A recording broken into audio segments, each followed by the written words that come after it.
बिस्मिल्लाहिर्रहमानिर्रहीम। चैनल आसान उर्दू में आप सबको खुश आमदीद। आज हम सीखेंगे हर्फ की अक़साम के बारे में, जिसमें हम पढ़ेंगे हरूफ इल्लत, हरूफ अत्फ़, हरूफ इनबिसात, हरूफ निदाइया और हरूफ इस्तिफ़ामिया के बारे में। लेकिन उससे पहले अगर अभी तक आपने मेरे चैनल को सब्सक्राइब नहीं किया तो सब्सक्राइब के बटन पर क्लिक करें और साथ बने हुए बेल आइकन पर क्लिक करें ताकि मेरी हर नई आने वाली वीडियो का आपको पता चल सके। हरूफ क्या हैं? हर्फ दरअसल वो कलमा है जो किसी इसम या फ़ेल को ज़ाहिर ना करे, बल्कि इसम को इसम से मिलाने या इसम को फ़ेल से मिलाने के लिए इस्तेमाल किया जाए। ये अकेला कोई मानी ज़ाहिर नहीं करता। मसलन मैं, से और को, ये तमाम हर्फ हैं। हर्फ की जमा है हरूफ। हर्फ की अक़साम। हर्फ की ये अक़साम हैं: हरूफ इल्लत, हरूफ जार, हरूफ इज़ाफ़त, हरूफ अत्फ़, हरूफ तशबीह, हरूफ इनबिसात और हरूफ इस्तिफ़ामिया। अब आगे हम इन अक़साम की तफ़सील पढ़ेंगे। हरूफ जार वो हरूफ जो किसी इसम को फ़ेल के साथ मिलाएं हरूफ जार कहलाते हैं। मसलन किताबें और कॉपियाँ मेज़ पर रख दो।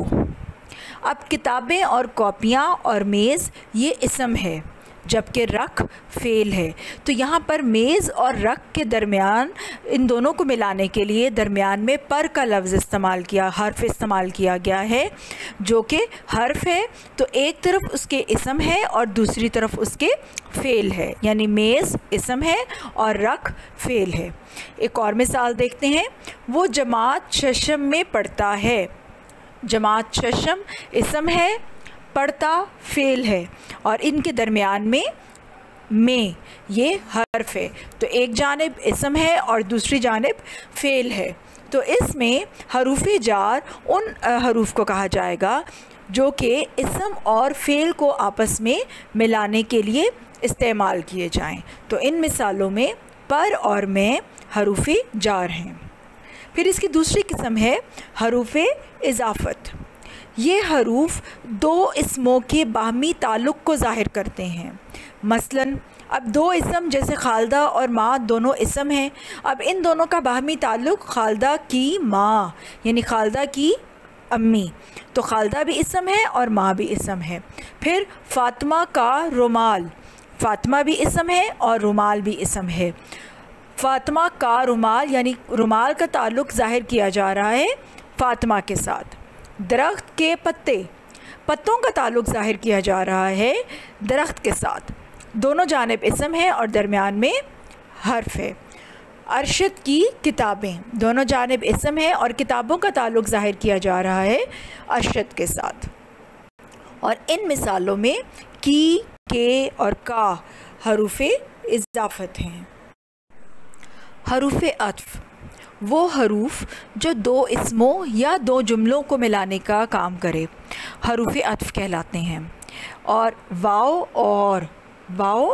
और ये दोनों जो हर्फ हैं ये हरूफ अत्फ़ हैं। जैसे शबो रोज़, समीना और कौसर, तो इसमें वाओ और ये दोनों जो हैं हरूफ अत्फ़ हैं। अब जैसे हम कहते हैं सुबह शाम, फिर दिन और रात, तो इस तरह वाओ और ये दोनों हरूफ अत्फ़ हैं। हरूफ इल्लत वो अल्फाज जो किसी अमर के इज़हार के लिए इस्तेमाल हों हरूफ इल्लत कहलाते हैं। यानी कि किसी काम के इज़हार के लिए इस्तेमाल हो वो हरूफ इल्लत कहलाएंगे, जिसमें इसलिए, ताकि, के, लिहाजा, क्योंकि, ये तमाम हरूफ इल्लत हैं। जैसे आप कहेंगे कि क्योंकि की मिसाल अगर आप देना चाहें कि वो बीमार था इसलिए स्कूल नहीं गया, तो इसमें हमने इसलिए कि वो बीमार था इसलिए स्कूल नहीं गया, और